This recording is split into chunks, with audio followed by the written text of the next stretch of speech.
मैं डॉक्टर अंजू अग्रवाल। आज हम BSc part third physical chemistry के पेपर थर्ड के अंतर्गत मॉलिक्यूलर ऑर्बिटल थ्योरी में valence bond theory for hydrogen molecule के बारे में पढ़ेंगे।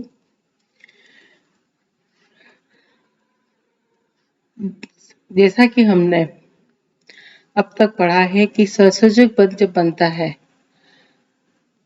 तो सहसंयोजक बंध के बनने में हमने दो थ्योरीज के बारे में पढ़ा है, बैलेंस बॉन्ड थ्योरी और मॉलिक्यूलर ऑर्बिटल थ्योरी। ये दोनों ही सिद्धांत ये मानते हैं कि परमाणु कक्षकों के अतिव्यापन से सहसंयोजक बंध बनते हैं, परंतु अणुकक्षक सिद्धांत के समान संयोजकता बंध सिद्धांत में नए कक्षकों के निर्माण की बात नहीं की जाती।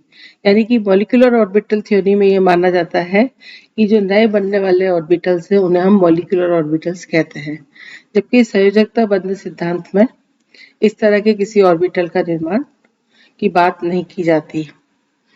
तो सबसे पहले सन 1927 में हाइटलर ने और लंदन ने इलेक्ट्रॉन पेयर बॉन्ड यानी कि सहसंयोजक बंध की तरंग यांत्रिकी द्वारा व्याख्या की और उन्होंने गणनाओं द्वारा ये बताया कि दो हाइड्रोजन परमाणुओं के मध्य जब कोई बंध बनता है तो उस स्थिति में उसकी स्थितिज ऊर्जा में कमी हो जाती है, जिससे हाइड्रोजन अणु का स्थायित्व दोनों परमाणुओं की तुलना में बढ़ जाता है। बाद में पॉलिंग ने अनुनाद यानी रेजोनेंस तथा स्लेटर ने सहसंयोजक बंध के दिशात्मक गुण यानी कि directional properties of covalent bond को भी कोवेलेंट बॉन्ड थ्योरी में सम्मिलित कर लिया। यानी कि जो बॉन्ड बनता है तो कोवेलेंट बॉन्ड का बनना और उसके बाद में रेजोनेंस बॉन्ड की इलेक्ट्रॉन्स के बीच में, और जो कोवेलेंट बॉन्ड की जो डायरेक्शनल प्रॉपर्टीज है उसको भी कोवेलेंट बॉन्ड थ्योरी में का ये एक हिस्सा माना गया। संयोजकता बंध की आधुनिक अवधारणा के अनुसार जब भी कोई एक सहसंयोजक बंध बनता है तो उसमें निम्न शर्तों का पालन किया जाता है। सहसंयोजक बंध बनने में केवल बाह्यतम संयोजकता कोश के इलेक्ट्रॉन यानी बाह्यतम संयोजकता कोश के इलेक्ट्रॉन ही भाग लेते हैं। यानी आउटर मोस्ट शेल में जो इलेक्ट्रॉन उपस्थित होते हैं वही भाग लेते हैं, भीतर के समस्त इलेक्ट्रॉन पूर्णतः अप्रभावी रहते हैं। बंध बनने के बाद बंध में प्रयुक्त समस्त इलेक्ट्रॉन अपनी पहचान खो देते हैं, जैसे कि कोई भी इलेक्ट्रॉन Ha जो है वो मॉलिक्यूल एटम जो है उससे Ha एटम से संबंधित इलेक्ट्रॉन मान लीजिए 1 है और Hb एटम से संबंधित इलेक्ट्रॉन 2 है, तो इसमें बने बंध में प्रयुक्त इलेक्ट्रॉन युग्म में कौन सा इलेक्ट्रॉन Ha का है और कौन सा Hb का है यह ज्ञात कर पाना संभव नहीं होता। तीसरा है सहसंयोजक बंध बनने के बाद दोनों बंधित परमाणुओं की पहचान बनी रहती है, जबकि मॉलिक्यूलर ऑर्बिटल थ्योरी में जो है मॉलिक्यूलर ऑर्बिटल्स बन जाते हैं। तो यहाँ पर बंधित परमाणुओं की पहचान बनी रहती है।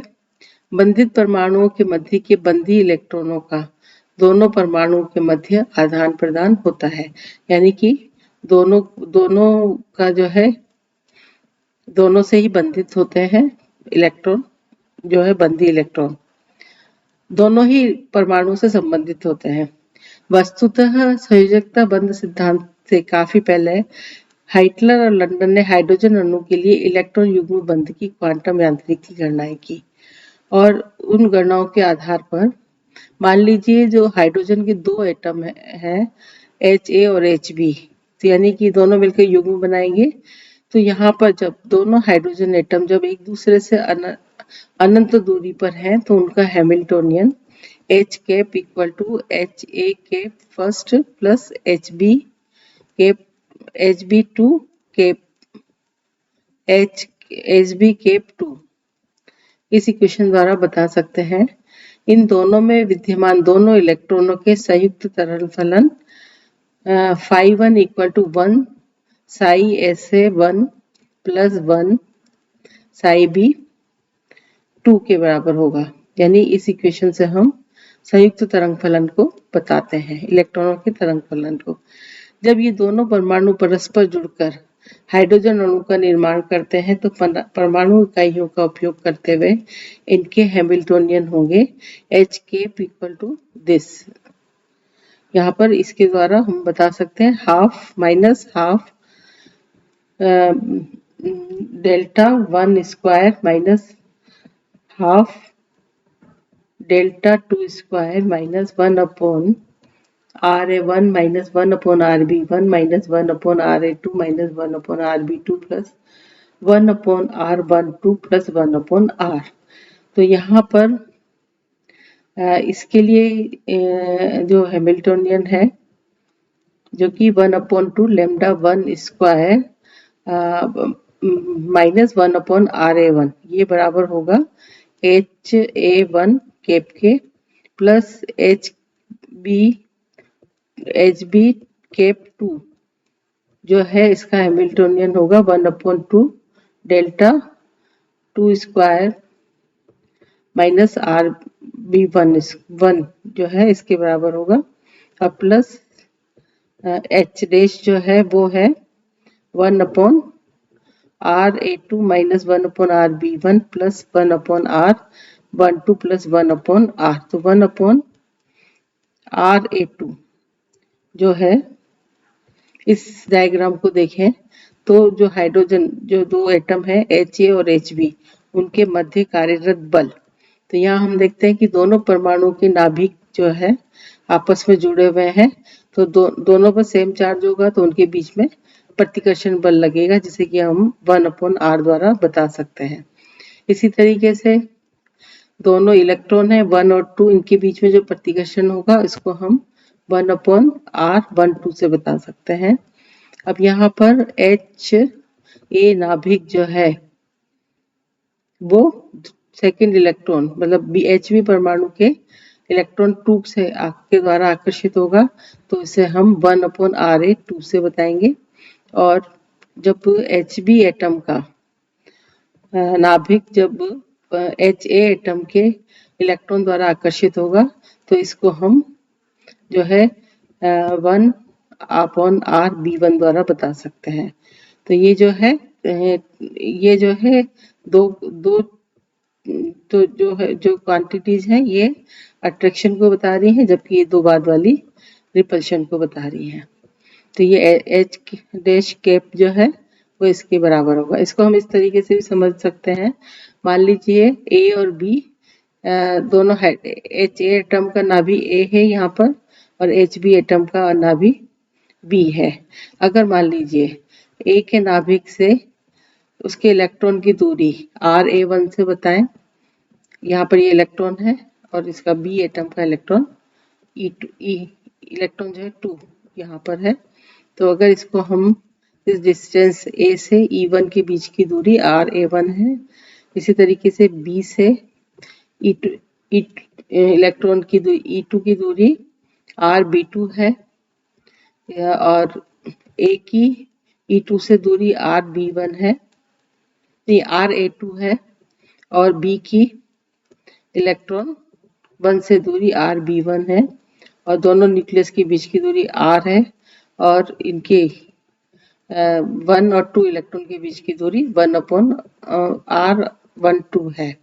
तो इनको हमने लिया है। तो इस प्रकार इनके बीच में हम इसकी सहायता से इनके बीच में कार्यरत बलों को बता सकते हैं।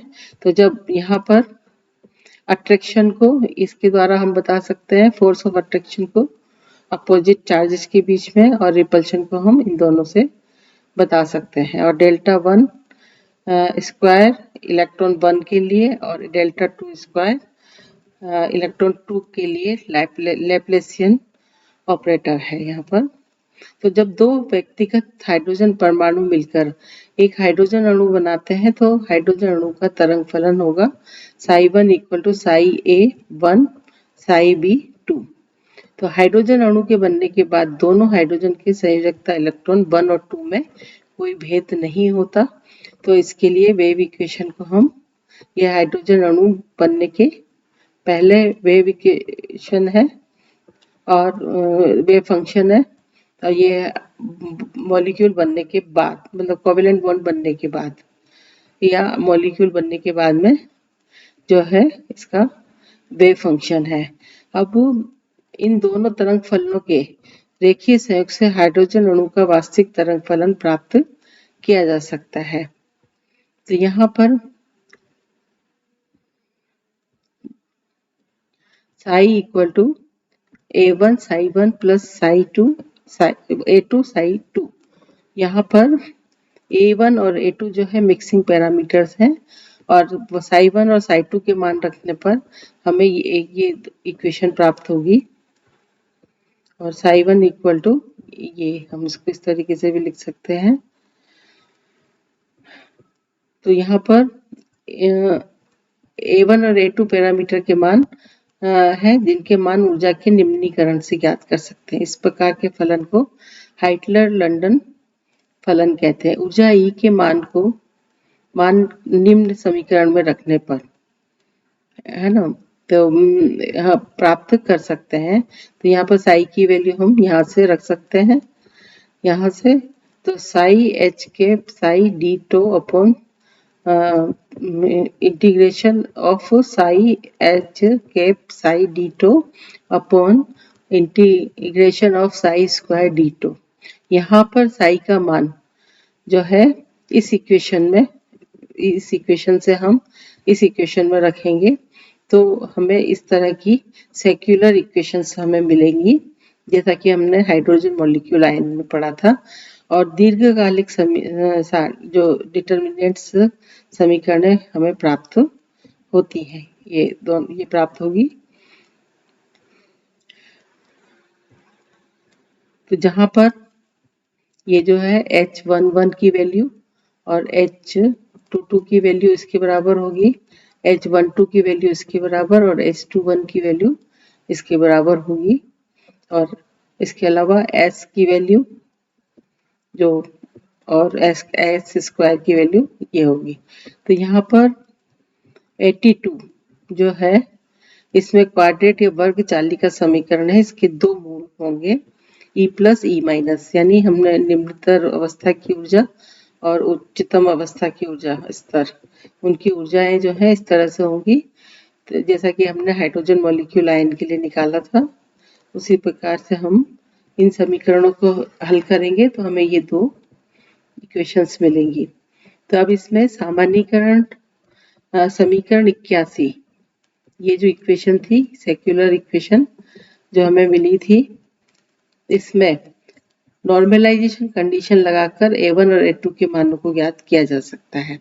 और जब हम नॉर्मलाइजेशन परिस्थिति लगाते तो ये पूरी इक्वेशन बराबर 1 की हो जाएगी, या इसको हम इस तरीके से भी लिख सकते हैं, और ये बराबर 1 के, क्योंकि D2 इक्वल टू D2 1 और D2 तो यहाँ पर A1 square plus A2 square plus 2A1 A2 S square equal to 1 के बराबर है। तो नॉर्मलाइजेशन की कंडीशन में जब E बराबर E प्लस है तो A1 बराबर A2, तो A1 equal to A2 equal to 1 upon √2 1 plus S square. इसी प्रकार जब E बराबर E माइनस हो तो A1 equal to minus A2, तो यहाँ पर A1 equal to minus A2 equal to 1 upon √2 1 minus S square हमें मिलता है। अतः जिस प्रकार हमने मॉलिक्यूलर ऑर्बिटल थ्योरी जो है हमने हाइड्रोजन मॉलिक्यूल आयन के लिए पढ़ी थी, तो वहां पर भी हमने दो ऊर्जा स्तर E प्लस व E1 होते हैं। इसी प्रकार बैलेंस बॉन्ड थ्योरी में भी हाइड्रोजन अणु के लिए दो तरंग E प्लस और E माइनस होते हैं यहाँ पर।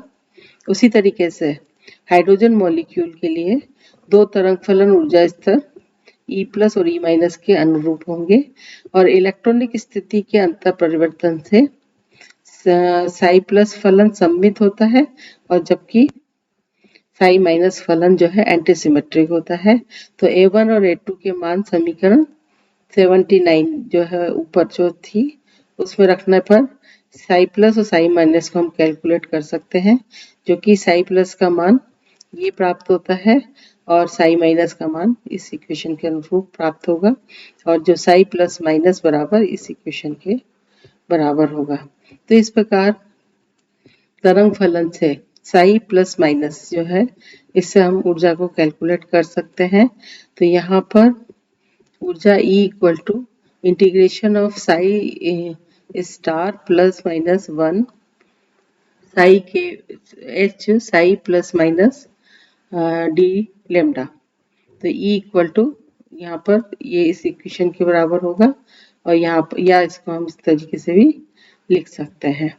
तो समीकरण 92 ये जो है इसके प्रथम दो व्यंजक, ये वाले दो व्यंजक दोनों हाइड्रोजन परमाणुओं ए और बी की ऊर्जा को व्यक्त करता है।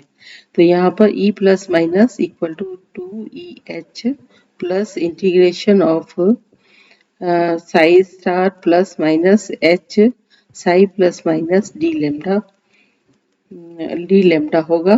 तो समीकरण 91 इस इक्वेशन से और इस इक्वेशन से 93 से इस इक्वेशन से जो है हमें ये इक्वेशन मिलेगी, ये बराबर E plus minus equal to 2EH plus minus Q plus minus A upon 1 plus minus S का होल स्क्वायर। तो इसको जब सॉल्व करेंगे तो ये वैल्यू आएगी सिमेट्रिकल के लिए और असिमेट्रिकल जो ऊर्जा असममित कक्षकों की जो ऊर्जा है या ऊर्जा स्तर की जो ऊर्जा है ये सममित कक्षक के लिए, ये एसिमेट्रिक के लिए ये वाली ये ऊर्जा हमें प्राप्त होगी। तो यहाँ पर E प्लस जो है ऊर्जा तरंग फलन साई प्लस के अनुरूप होगी जबकि E माइनस तरंग फलन साई माइनस के अनुरूप होगी। तो दोनों नाभिकों के बीच की दूरी को अगर कम कर दिया जाए तो साई प्लस के लिए इलेक्ट्रॉन डेंसिटी का मान बढ़ जाता है जिससे तंत्र की ऊर्जा कम होती है। जैसे कि यहाँ पर ये जो है इसके लिए जब यहाँ पर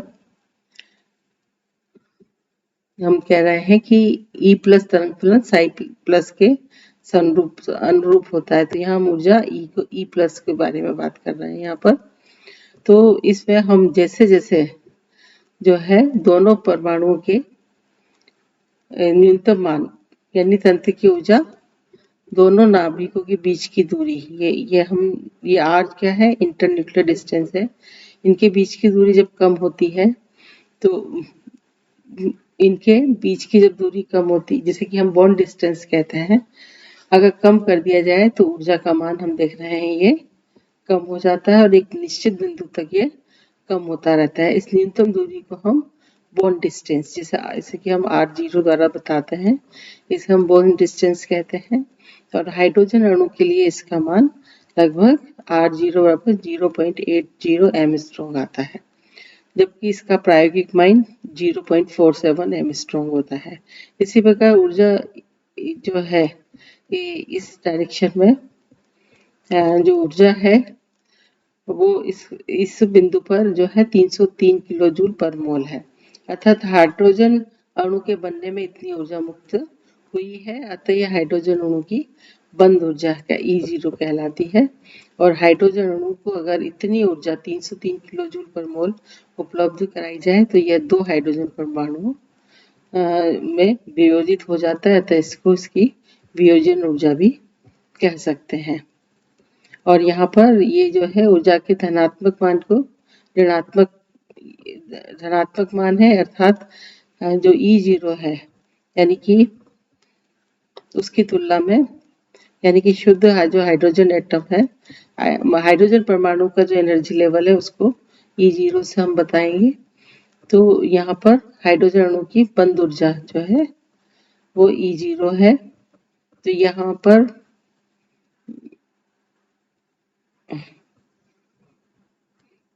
होती है, तो इसका जो एनर्जी लेवल है इससे इस तल से नीचे की तरफ है, तो यानी ये ई प्लस को बताएगी, और ये इसकी तुलना में बंद ऊर्जा जो है इससे जब अधिक ऊर्जा होगी, यानी ऊर्जा का जब अधिक होगी, यानी प्रतिकर्षण बल जब कार्य करेगा, तो यहाँ पर ये ऊर्जा जो है असममित ऊर्जा स्तर को बताएगी, और ये है ये इसका मान E0 से जो है हमेशा ज्यादा होगा।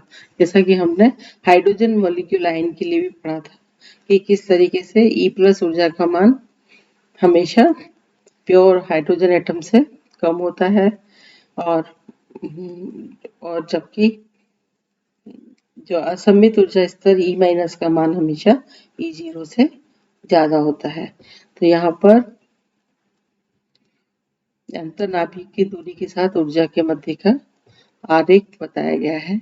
इसके बाद पॉलिंग ने हाइड्रोजन की इन दो संरचनाओं 1Ha 2Hb व 2Ha 1Hb के अतिरिक्त दो आयनिक संरचनाओं है ना 1, 2 minus Ha minus Hb plus व Ha प्लस 1 और 2, जो यानी कि पहला और दूसरा इलेक्ट्रॉन जब Ha एटम के पास होगा तो इस पे माइनस आ जाएगा और इस पे प्लस रहेगा।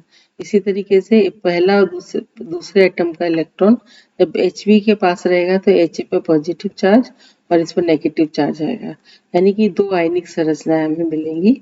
तो यानी कि दो हाइड्रोजन मॉलिक्यूल जो बन रहे हैं, इसके अतिरिक्त जो है दो आयनिक संरचनाओं का भी योगदान होता है। तो हाइड्रोजन अणु के अस्तित्व में इन चारों संरचनाओं के अनुनाद को स्वीकार किया, जैसे हमने पहले पढ़ा था कि एक तो हाइड्रोजन बॉन्ड का बनना, मतलब सहसंयोजक बंध का बनना, उसके बाद में उनके बीच में रेजोनेंस और इनका डायरेक्शनल कैरेक्टर, इन सबको भी बैलेंस बॉन्ड थ्योरी में हमने कंसीडर किया है। तो इन चारों संरचनाओं को कोई स्वतंत्र अस्तित्व नहीं है, लेकिन हाइड्रोजन अणु के निर्माण में इन चारों संरचनाओं का योगदान है, यानी कि इसका एक इलेक्ट्रॉन, इसका टू इलेक्ट्रॉन, या इसके पास में Hb एटम का इलेक्ट्रॉन हो और Hb के पास फर्स्ट इलेक्ट्रॉन हो, और ये आयनिक संरचना है। जब दोनों इलेक्ट्रॉन Ha से संबंधित हो, इस पर नेगेटिव चार्ज और पॉजिटिव चार्ज होगा, और इसमें जब दोनों इलेक्ट्रॉन Hb से संबंधित है कि ज़्यादा पास है या उससे संबंधित है, तो इस पर नेगेटिव चार्ज और इस पर पॉजिटिव चार्ज आएगा। तो इस तरीके से जो है साई थर्ड और साई फोर्थ वेव फंक्शन भी हमें मिलेंगे, जिसको कि हम इसी दोनों इक्वेशन से बता सकते हैं। तो कुल आयनिक तरंग फलन साई आयनिक equal to psi third plus psi fourth, अतः हाइड्रोजन अणु के लिए कुल तरंग फलन जो होगी psi equal to n psi covalent plus psi lambda psi आयनिक, इस इक्वेशन से हम बता सकते हैं।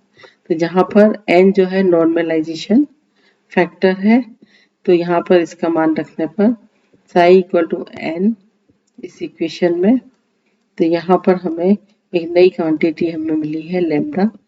तो वेरिएशन ट्रीटमेंट से लैम्डा का मान 1/6 प्राप्त होता है, और इसके हाइड्रोजन की वियोजन ऊर्जा का मान जो कि ऊपर 303 किलो जूल पर मोल था, उसकी जगह 396 किलो जूल पर मोल हो जाता है, जो और इसमें जबकि इसका प्रायोगिक मान 432 किलो जूल पर मोल के अधिक निकट है। अतः संयोजकता बंध सिद्धांत के आधार पर कहा जा सकता है कि हाइड्रोजन अणु मुख्य रूप से सहसंयोजक है, लेकिन इसमें कुछ आयनिक लक्षण भी मौजूद होते हैं। तो इस तरीके से कोवेलेंट बॉन्ड बनता है। इसमें 4 तरह की रेजोनेटिंग स्ट्रक्चर्स होती हैं, और जो लैम्डा है उसका मान 1/6 के करीब होता है। तो आज के लिए बस इतना ही। धन्यवाद।